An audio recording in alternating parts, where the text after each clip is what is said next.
They called her too wild, too hard, too much. 3 men tried to marry her. 3 sent her back before the ink was even dry. But Lenora Graves didn't come west to be anyone's bride. She came to forget, to survive. She came with scars of her own and hands that knew how to fight. Then came Jesse Morgan, a rancher with a healer's touch, and wounds he never spoke of. He offered her a name, a roof, nothing more. But what they found together wasn't comfort, it was fire. This is the story of a woman too fierce for the frontier, and the man who saw the battle in her eyes and stayed. Montana Territory, 1888. The winds howled across the plains like ghosts chasing memory, and Lenora Graves had more ghosts than most. She stepped off the coach in Bitterhorn Ridge with nothing but a battered trunk, a flintlock dagger tied to her boot, and the mail-order bride had clipped from the St. Louis Herald crumpled in her pocket. She wasn't the kind of woman these towns were used to. Her shoulders were too broad from years carrying a rifle. Her hands bore calluses, not from sewing or bread-making, but from pulling injured men out of battlefield mud. Her eyes, gray as winter sky, didn't flinch when stared at, and that unsettled people more than any gun. The man who'd placed the ad, Albert Winton, a storekeeper with thinning hair and a respectable mustache, took one look at her and lost color. I didn't expect someone so tall, he muttered. Lenora smiled tightly. She'd been told that before. Albert tried to be polite, offered her a room at the boarding house until they could talk things through. But the next morning she found a note slipped under her door. This won't work. You deserve someone more suited to your experiences. That made 3. 3 towns, 3 suitors, 3 rejections. Mrs. Crenshaw, the boarding house keeper, watched Lenora pack up with something like pity. You're a brave girl, Miss Graves, but men out here don't want brave. They want soft. Lenora buckled her trunk shut. Then they shouldn't send for women they haven't earned. By the week's end, she was on another wagon to another nowhere town, the wind biting her cheeks raw. She was done pretending to be smaller than she was. That was when she met Jesse Morgan. He wasn't like the others. For one, he didn't flinch when she walked into the room. Didn't stare at her scarred forearms or the way she walked like a soldier still listening for gunfire. He simply tipped his hat and said, "Name's Jesse. You're the one Crenshaw wrote me about." "I am," she said, studying him. He was lean, weathered from long winters and too many surgeries done in makeshift tents during the war. His hands were scarred from holding blades that didn't always save lives. There was a stillness in him, the kind that came from having seen too much. "I'm not looking for someone to rescue," Jesse said plainly. "I'm looking for someone who won't flinch when things get ugly. My land's wild, my barn needs fixing, and I don't make promises I can't keep." Lenora crossed her arms. "I don't need rescuing." "Good," he said, and extended his hand. They shook on it. No romance, no fancy words. Just 2 scarred souls making a deal. He offered her a marriage of convenience, but Lenora didn't yet know that what he'd really offered was the one thing she hadn't dared to hope for in years: peace. Jesse Morgan's ranch sat in the crook of a wind-carved valley, hemmed in by cottonwoods and silence. Lenora had expected something more broken down, more desperate, but the place was orderly, even if spare. Fences mended with care, tools hung where they belonged, livestock lean but well-fed. "I run things with what I've got," Jesse said as they rode in. "A few hands, some grit, no time for decor." Inside the house, everything bore the mark of a man who lived alone. Clean, functional, and utterly devoid of softness. Lenora didn't mind. She preferred it that way. Too much lace made her nervous. They married the next morning, quietly, without fanfare. The pastor spoke the words and Lenora nodded, feeling nothing but the solid ground under her boots. Jessie slipped a simple band on her finger. She offered no vows beyond her word. Neither of them smiled. It suited them. That first week, they lived like neighbors with a shared wall. Jessie gave her space and clear expectations. "You manage the house, you eat at my table, and if someone comes looking for trouble, we handle it as one." He didn't touch her, not out of coldness, but out of some unspoken reverence, as if he understood how much it cost her to even be seen. Lenora worked the way she always had, like survival depended on it. She scrubbed the floors, fixed the broken hinge on the back door, stitched new curtains from an old tarp, and took stock of their food stores. She even made stew, twice. Jesse noticed, but he said little. He was a man of quiet rituals. Each morning he fed the horses before breakfast. At dusk he sat on the porch with a mug of chicory coffee and stared at the horizon like he expected something or someone to ride in. Lenora didn't ask what he was waiting for. She just sat beside him one evening, silent and still. "You were a soldier," he said, not asking. "I was a battlefield medic," she replied. "Vicksburg, then Missouri, then worse." He nodded. "I saw your hands. The way you move. You're not scared of blood." "No."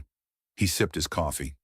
"I used to be a surgeon, civilian, until they ran out of uniforms and gave me a blade." That explained the smoothness of his movements, the way he wrapped a rope or cut a piece of leather, deliberate, almost delicate. "What happened after?" "I stopped fixing people who didn't want to be saved." Silence again. But it wasn't uncomfortable. It was earned. Jesse didn't ask for her story. She didn't offer it. But the way he looked at her, as if the worst parts of her didn't need hiding, made something loosen in her chest. For the first time since the war, Lenora didn't feel like she had to apologize for surviving. But the world beyond their porch didn't forget. By the end of that week, someone came riding up the road. A man in a long coat, one eye gone, a badge tucked just under his belt, but no warmth in his greeting. Pinkerton. And he didn't come with congratulations. He came with a name and a warning. "I don't know what you've done with her, Mr. Morgan," the agent said, glancing toward Lenora, "but she was declared dead outside St. Louis 3 winters ago, and some men back east think she knows too much." Jesse didn't flinch. He only stepped forward, blocking Lenora from the wind, and from whatever past was galloping fast behind her. "This is my wife," Jesse said calmly, "and anyone who wants to take her better bring more than threats." Lenora didn't speak, but for the first time in years, someone had stepped in front of her instead of leaving her behind, and that changed everything. Lenora stood at the window as the dust from the Pinkerton agent's horse settled into the dry soil of the valley. Jesse hadn't said a word since the man rode off, just walked into the barn and stayed there until long past dark. She knew better than to chase him, but she also knew that no one ran from their past forever, and now hers was knocking, again. That night she laid a fire and waited. Jesse came in cold and quiet. He took off his coat, boots, gloves. Then finally he looked at her. "Who did you run from?" Lenora sat straight. "A man named Royce Harlan. He led a company that wasn't supposed to exist. Said he was Union, but we never got orders. Only bodies. He called it a ghost division. We raided towns too poor to fight back. I was assigned as medic." Jesse didn't interrupt. His hands curled loosely on the table. "I tried to leave. Twice. The second time I got shot in the shoulder and dumped near a frozen creek. A freedman found me, helped me get to a church-run clinic. I healed, changed my name. But Harlan knows I saw everything, knows I kept records, and he'll keep sending men until he's sure I can't talk." Jesse exhaled, slow and steady. "And the Pinkerton?" "Trying to play both sides," Lenora said bitterly. "Protecting whoever pays most." Jesse nodded, then stood. "Then we plan." It was not a question. The next morning, Jesse drew a map of the property. They went over blind spots, strong vantage points, and fallback locations. Lenora suggested traps. Jesse suggested patience. They worked like soldiers preparing a siege. Because they were. And in that quiet fury of planning, something unspoken bloomed. Not romance, but trust. 3 days passed before the first sign came. A snapped fence post. A missing hen. Jesse checked the prints in the dirt. 3 men, one with a limp. Harlan's kind, sloppy killers, hired to do quiet things loudly. Lenora took up the Winchester. She oiled it twice, checked the sights. Then she cut off the braid she'd worn since she was 16, tied it with black thread, and placed it in a box on the mantel. "No more running," she said aloud. The night fell thick and heavy. The ranch sat in silence. And then, movement. Jesse saw them first. One near the haystack, one circling the barn, one climbing to the porch. Lenora moved like wind through the dark, rifle steady. She and Jesse didn't need words anymore. 3 shots, 3 bodies dropped, one still breathing. Jesse knelt beside the man, who gurgled through blood. "Royce, Harlan's coming. You're both already dead." Jesse wiped the blood from his hands as the man went still. "Then we'll make it costly." By morning, the whole valley smelled like gunpowder and pine. They buried the men by the tree line. No markers, no prayers. Lenora washed her hands in freezing water, scrubbing until her skin turned red. Jesse came to her quietly, held out a tin cup of coffee. "He's still coming," she said. "I know. And we can't hide. I wouldn't ask you to." She looked up at him. "I've never had anyone stay. Not when things got hard." Jesse's voice was low. "I didn't ask for easy. I asked for real." Lenora blinked, and the steam from the coffee rose between them like a fragile veil. In that moment, under Montana's wide and merciless sky, Lenora Graves, the woman deemed too fierce, too broken, felt something strange crack in her chest. Not fear, but the slow, dangerous warmth of hope. It snowed that morning. Light at first, just a dusting, but by noon the whole valley had turned white. Jesse looked up at the sky and said what Lenora was already thinking. "He's close." Royce Harlan wasn't the kind of man to wait for spring. Inside the house, Lenora moved methodically through their supplies: ammunition, bandages, rations. Jesse watched her with quiet intensity. It wasn't just preparation. It was the ritual of someone who'd survived before and planned to survive again. "He knows I won't go quietly," she said, as she tucked a long blade into the back of her boot. "He'll want to make an example." Jesse leaned against the doorframe. "He won't get the chance." They spent the day fortifying the property. Lenora laid traps in the trees. Jesse positioned barrels of snow-packed dirt to block the main road. Walter, their old neighbor from down the hill, rode up with a crate of dynamite and one sentence. "I heard Harlan was coming. Figured you'd need this more than I do." Lenora raised an eyebrow. "You believe in making a statement, I see." Walter grinned. "A loud one." By nightfall, everything was set, and then they waited. That kind of waiting has a sound to it. The creak of the rafters, the low whine of the wind, the way a kettle whistles just before it boils over. Jesse and Lenora sat at the kitchen table side by side. No words left, until Jesse broke the silence. "Do you ever think about what you'd be if the war hadn't happened?" Lenora's eyes didn't move from the window. "A school teacher, probably. I had a voice like a bell back then. Used to read poems to my little sister under the apple tree." Jesse nodded slowly. "I would have raised horses, never seen battle, never picked up a gun, probably would have married someone gentle, someone who baked too much and cried at sad stories." Lenora finally turned to look at him. "Still time for some of that." He gave a small smile. "I don't think I'd change it." She blinked. "Why?" "Because all of it led me here, to this moment, to you." A knock on the door shattered it all. 3 sharp raps, deliberate. Lenora stood first, rifle raised. Jesse opened the door slowly. A man stood there, uniform neat, silver gloves. Not Harlan, but close enough. "Mr. Morgan," he said calmly. "Miss Graves, my boss would like a word." Lenora's eyes narrowed. "You tell Harlan if he wants a word, he can come find me himself." The man smiled politely. "He plans to. He just thought he'd offer a chance to make this less bloody." Jesse stepped forward. "Tell him we're ready." The man nodded once. "He'll be here at dawn." He turned and disappeared into the snow without a sound. The door closed. Lenora leaned back against it, heart pounding. "You scared?" Jesse asked. "No," she said. "I'm awake." They didn't sleep that night, just watched the fire, watched each other. Somewhere between fear and purpose, something fragile had formed. As the first light crept over the valley, they stepped out into the cold. 2 figures against the vast white, waiting for justice, for reckoning, for the ghosts to come home. The first gunshot came just after sunrise.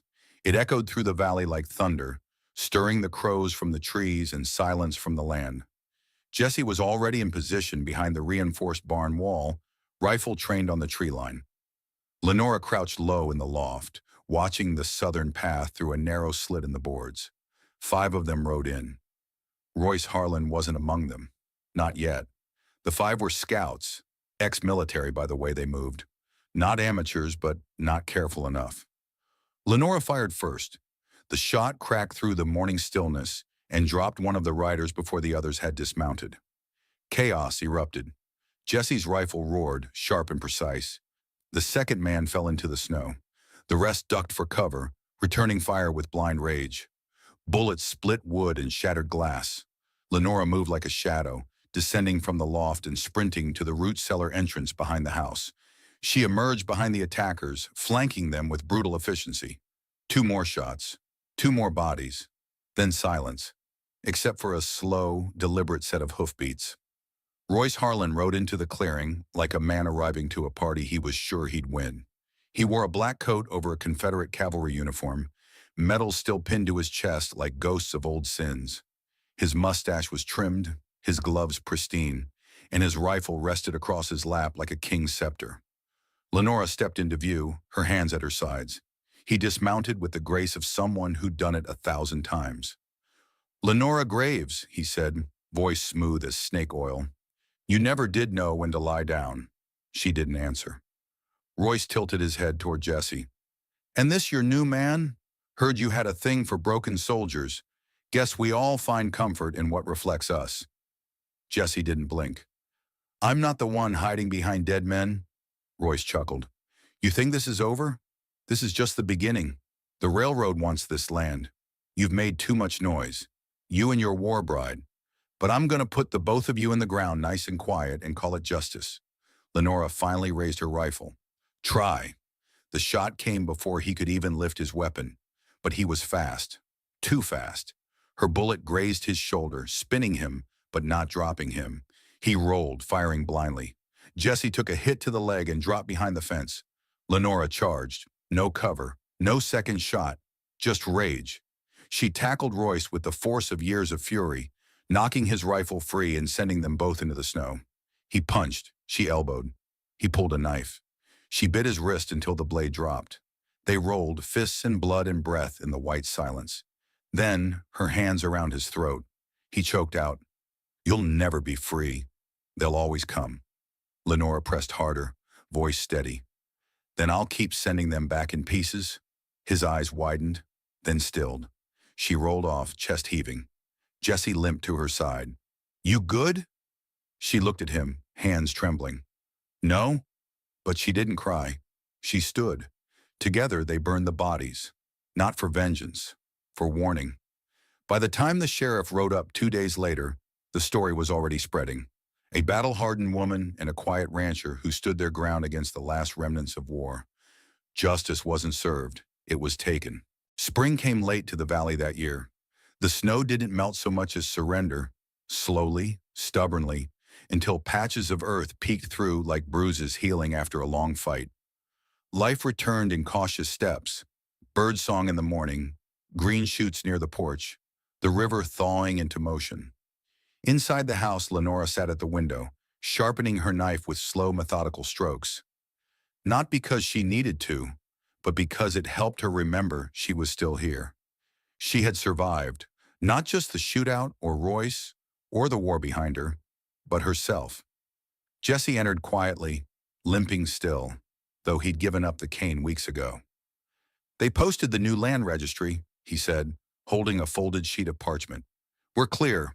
Railroad backed off after news got out what happened here." Lenora nodded, not looking up. "Good. They called us heroes. Can you believe that?" She smirked. "No." He sat across from her, setting the paper on the table. "They also offered to buy the land again. Triple the price." She stopped sharpening. Her eyes met his, and he added, "I said no." Outside, the wind shifted. The valley was quiet now, like it had been waiting for this moment all along. "You're not scared anymore," she said softly, not as a question. He shook his head. "Of being alone, I was, but not anymore." They sat in silence, letting that truth hang between them. Lenora reached for a mug of tea gone cold. "I've been thinking of building a forge." Jesse raised an eyebrow. "Going back to smithing?" "Maybe, maybe not. Just something mine, something I shape. He nodded. I'll build you the roof. They smiled. Small things, real things. That night they stood outside as the sun dipped behind the mountains, casting gold over everything it touched. The scars on Jesse's face, the ones he used to hide, caught the light like battle medals. Lenora's hands, calloused and rough, rested against his chest. You don't flinch anymore, she whispered. I don't have to, he said. She looked out over the land, over the fences they'd rebuilt and the graves they'd dug. I was always meant to fight, she murmured, but I never thought I'd fight for peace. And now? She turned to him. Now I think I'd fight to keep it.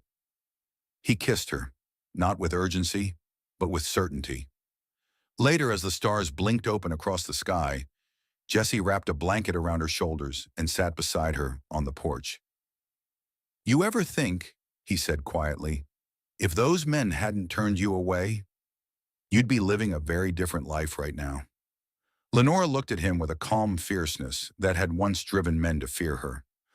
I'd still be fighting, but I wouldn't be free. And that was the truth. Not all battles are fought with guns.